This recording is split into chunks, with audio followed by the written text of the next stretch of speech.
Hola a todos, j'espère que vous allez bien pour commencer. Eh bien écoutez, aujourd'hui nous voilà embarqués pour une mort très mystérieuse qui survient dans le monde de la jet-set tropézienne. Je vous préviens en avance, on n'a pas énormément de photos, donc ce qu'on va faire c'est que pour cette vidéo, on va laisser travailler notre imagination. On est le 21 août 1993 à Ramatuelle, une petite ville de 2000 habitants qui se situe sur la Côte d'Azur. La Côte d'Azur, c'est le lieu de villégiature des gens qui en ont les moyens et qui veulent faire la fête. Il est aux alentours de 3h30 du matin quand deux gardiens d'une villa décident d'aller se fumer une clope en bordure de la plage. Ils marchent et là ils tombent nez à nez avec le corps nu et sans vie d'une jeune femme. À côté du corps de la femme se trouvent ses vêtements soigneusement pliés et à l'intérieur ses papiers d'identité. Il s'agit d'une certaine Barbara Cole, une franco-britannique de 29 ans, mère d'une fillette. Les gardiens préviennent immédiatement les gendarmes qui arrivent sur place très rapidement. Et là, l'affaire devient très vite très sensible puisque le corps a été découvert à une centaine de mètres de la villa de Johnny Hallyday. Bon, Johnny Hallyday, je pense que j'ai pas vraiment besoin de le présenter, mais pour ceux qui ne le connaîtraient pas, c'était l'un des chanteurs français les plus connus du monde francophone. Donc on imagine bien que les enquêteurs ont reçu l'ordre de se montrer très discrets sur l'investigation. Pour le moment, il n'est pas question de meurtre, mais uniquement des recherches des causes de la mort. Une autopsie est pratiquée, et d'après le rapport du médecin légiste, le décès de Barbara Cole est dû à un œdème pulmonaire. C'est une accumulation de liquide dans les tissus pulmonaires qui provoque des difficultés respiratoires. Cela dit, elle n'a pas été noyée, donc l'explication est ailleurs. Elle ne présente aucune trace d'agression sexuelle ou de blessure de défense sur son corps. Il estime l'heure de la mort à 24 heures avant la découverte du corps, donc elle serait morte dans la nuit du 19 au 20 août. Et le rapport toxicologique indique qu'elle a consommé de la drogue et de l'alcool en très grande quantité. Du whisky, de l'héro et de la coke. Et ça peut expliquer son œdème pulmonaire. Et compte tenu de l'endroit où elle a été retrouvée, ses vêtements soigneusement pliés à ses côtés et rien à proximité, pas de bouteille d'alcool, pas de sachet de drogue, ça ne peut signifier qu'une chose. Elle a été déposée à cet endroit après sa mort.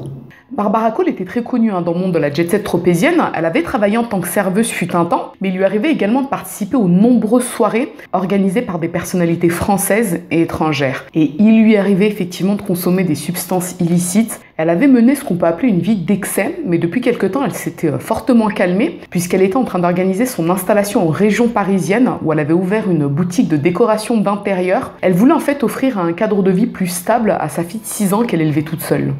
Il lui arrivait bien évidemment de retourner à Saint-Tropez pour y faire la fête de temps à autre, puisqu'elle avait longtemps vécu à cet endroit, mais elle cherchait vraiment à se détacher de son ancienne vie au profit de la nouvelle qu'elle souhaitait mener avec sa fille. Elle appelait régulièrement sa mère Christiane, à qui elle faisait part de son souhait de tout laisser derrière elle, alcool, soirée et drogue. D'ailleurs, la veille de la découverte de son corps, elle était censée rentrer en région parisienne afin de superviser des travaux de décoration dans un appartement. D'après les éléments que les enquêteurs parviennent à récolter, dans la nuit du 20 au 21 août, Johnny Hallyday ne se trouvait pas dans sa villa. Mais son ex-épouse Sylvie Vartan et son mari, eux, s'y trouvaient pour des vacances. Et ils assurent que Barbara Cole n'a jamais mis les pieds chez eux. Ils disent, écoutez, nous on ne la connaissait pas, de toute façon il n'y avait pas de soirée chez nous cette nuit-là. On ne connaissait pas cette jeune femme. Les voisins de la villa de Johnny Hallyday tiennent le même discours. Ils ne la connaissent pas, ils ne l'ont jamais vue. Et là, les enquêteurs sentent qu'il y a une sorte d'omerta, une loi du silence qui s'est imposée à la suite de la découverte du corps. Personne ne veut parler par crainte d'être impliqué. Et lorsque les enquêteurs retrouvent le véhicule de Barbara, en fait, il y a un truc bizarre. À savoir que d'après les témoignages, elle a garé sa voiture le 18 août à proximité d'une caserne de pompiers sur le port de Saint-Tropez. Le véhicule de Barbara est retrouvé sur un parking, le parking des Tamaris, qui se situe à l'opposé. Donc là, ça ne peut signifier qu'une chose. Le véhicule a été déplacé volontairement par quelqu'un d'autre que Barbara pour des raisons que pour le moment, ils ignorent. Du coup, là, les enquêteurs se disent que il faudrait peut-être vérifier du côté de la vie sentimentale de Barbara. Bon, depuis la séparation avec le père de sa fille, elle avait eu quelques histoires sans intérêt, mais depuis quelques semaines, elle fréquentait un certain Patrick Mercurio, un vendeur de yachts très connu dans la jet-set, qui fréquente lui aussi les soirées agitées de Saint-Tropez. Leur relation avait débuté début août, mais depuis en fait ils étaient devenus inséparables. Ils se voyaient tout le temps. Et elle avait même confié à sa mère Christiane que Patrick lui avait proposé de partir avec lui en vacances aux États-Unis et lui avait même proposé de lui trouver du travail sur place afin qu'elle puisse s'y installer avec sa fille. Lorsqu'il est interrogé par les gendarmes, Patrick affirme que la dernière fois qu'il a vu Barbara, c'est le 19 août au matin. En fait, il leur dit que la veille, le 18 août, elle a passé la soirée et la nuit sur son bateau avec un couple d'amis américains. Tout s'est très bien passé et le lendemain matin, donc le matin du 19 août, elle lui a dit qu'elle devait partir, qu'elle avait des trucs à faire. Il l'a déposée sur le port de Saint-Tropez et il dit écoutez, moi je l'ai déposée, elle était vivante, elle était en bonne santé. Depuis, j'ai plus de ses nouvelles, c'est vrai, mais je l'ai vue partir vivante. Le couple d'amis américains en question n'est pas interrogé. Les jours, les semaines et les mois qui suivent, aucune nouvelle piste, aucun nouveau témoignage qui permette de comprendre ce qu'il a pu arriver à Barbara Cole. 2 ans après, le couple d'Américains est finalement interrogé et là, il corrobore la version de Patrick Mercurio. Le 23 septembre 1996, l'affaire est classée sans suite. Il s'agit d'un accident dû à une surconsommation de drogue et d'alcool. Mais pour Christiane, la mère de Barbara Cole, non. Elle n'est pas d'accord avec cette conclusion. Elle connaissait sa fille et elle lui dit, écoutez, moi ma fille, c'est vrai, quand elle était plus jeune, elle faisait la fête, elle prenait des substances illicites, elle buvait de l'alcool, mais depuis quelques années, elle avait arrêté tout ça. Elle voulait vraiment offrir un cadre de vie plus serein, plus stable à sa fille. Il lui arrivait occasionnellement de redescendre sur la côte parce qu'elle y avait quelques amis. Donc oui, ça pouvait lui arriver de temps à autre de faire la fête, mais pas à ce point-là. Ma fille n'aurait jamais fait ça, alors qu'elle voulait tourner la page sur tout ça. Et Christiane, elle pense en fait que sa fille, elle a été droguée à son insu. En fait, Barbara, c'était une jeune femme qui avait l'habitude des substances illicites, puisqu'elle en avait beaucoup pris quand elle était plus jeune. Du coup, elle n'aurait jamais pris un mélange aussi fou que ce qui a été retrouvé dans son organisme. Et quand bien même ça aurait été le cas, comment son corps nu s'est retrouvé sur la plage avec ses vêtements soigneusement pliés à ses côtés. Ça signifie à tout le moins que Barbara n'était pas seule quand elle a agonisé, puis qu'on a déposé son corps sur la plage, certainement pour éviter un scandale. Ce qui signifie que c'est de la non-assistance à personne en danger.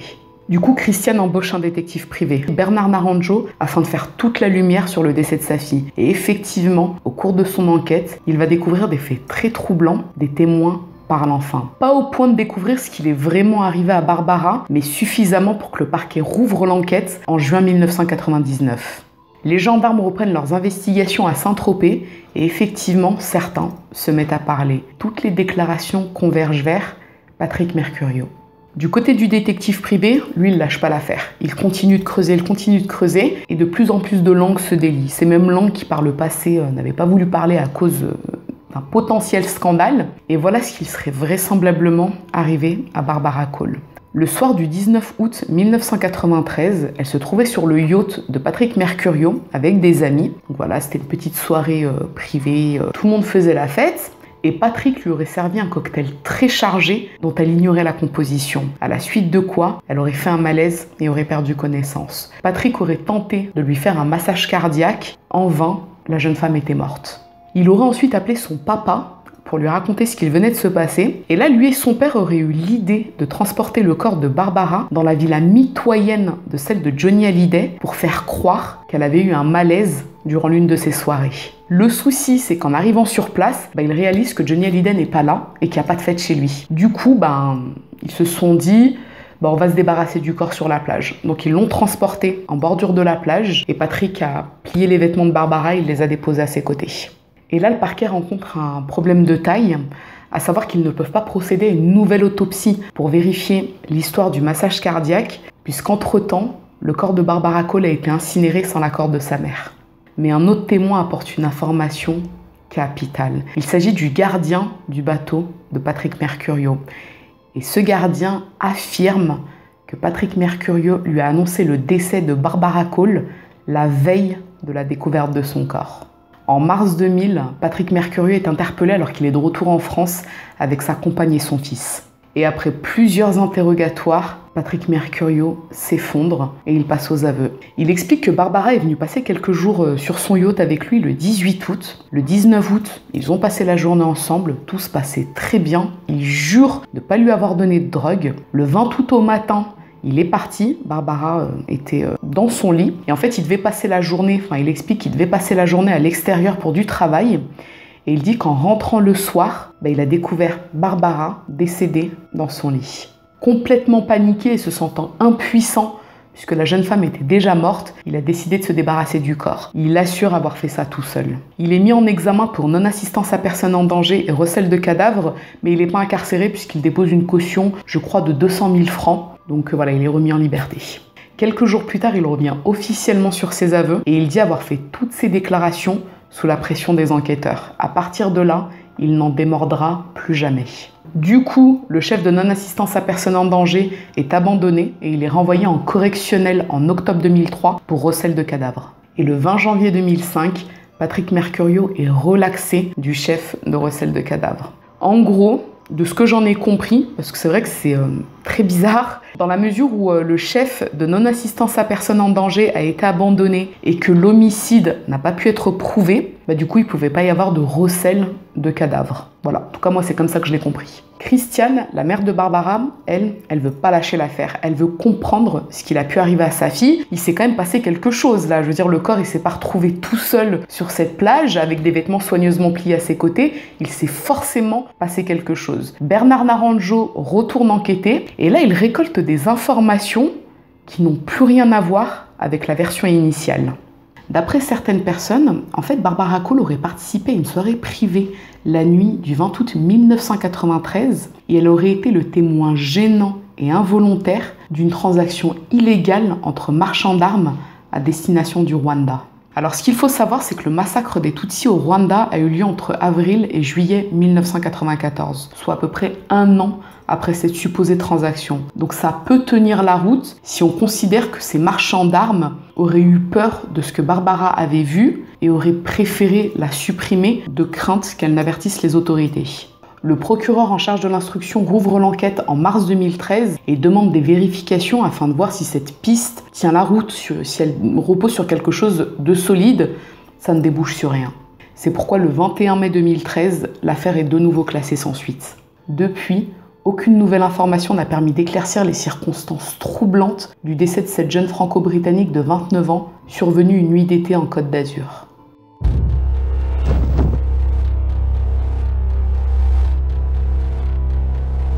Bien écoutez, pour ma part, je pense que c'est quelqu'un qui connaissait Barbara qui a déposé son corps sur la plage pour une raison assez simple. Ses vêtements, la façon dont ils ont été pliés et déposés à ses côtés, ça prouve que la personne, il y avait une sorte de lien affectif, en tout cas un lien entre Barbara et cette personne. J'en suis convaincue à genre 2000%. À titre perso, j'y crois pas du tout, l'histoire de la transaction illégale à destination du Rwanda. Je sais que ça donne une dimension un peu hollywoodienne à cette affaire, mais moi j'y crois pas du tout. Je pense qu'effectivement, Barbara Cole a passé une soirée dans un endroit avec des gens qu'elle connaissait. Peut-être qu'on lui a servi quelque chose dont elle ignorait la composition. Et voilà le résultat. Cette personne a ensuite déposé son corps sur la plage. Bon, je pourrais pas en dire plus. Vous le savez, je vous l'ai déjà dit à plusieurs reprises, il y a des choses que je ne peux pas dire dans mes vidéos au risque de subir des poursuites. Donc je n'en dirai pas plus, je dirais simplement que c'est sûr que cette personne la connaissait très bien même. Cette personne a quand même déplacé la voiture qui se trouvait à proximité de la caserne pour la mettre sur un autre parking à l'opposé. Le but c'était clairement en fait de faire croire que Barbara avait elle-même déplacé sa voiture à une certaine date afin de pouvoir forger un alibi. Voilà, je n'en dirai pas plus. Faites-moi savoir, vous, en barre des commentaires, ce que vous en avez pensé, ce que vous en pensez, est-ce que vous connaissiez cette affaire. Et puis, ma foi, je pense que je vais m'arrêter là, puisque, à mon sens, beaucoup auront la réponse à la question de que s'est-il vraiment passé. Je pense vraiment que concernant cette affaire, à mon avis, on doit être nombreux à penser la même chose. Mais on ne peut pas le verbaliser, tout du moins pas comme ça. Donc écoutez, faites-moi savoir tout ça en barre des commentaires. Encore une fois, je lis tous vos commentaires et c'est un réel plaisir de le faire, même si je ne réponds pas à tout le monde. Et puis ma foi, si cette histoire vous a intéressé, à défaut de vous avoir plu, n'hésitez pas à me mettre un petit j'aime sous la vidéo. Mais surtout, n'hésitez pas à vous abonner, c'est encore mieux. Je vous dis à très bientôt.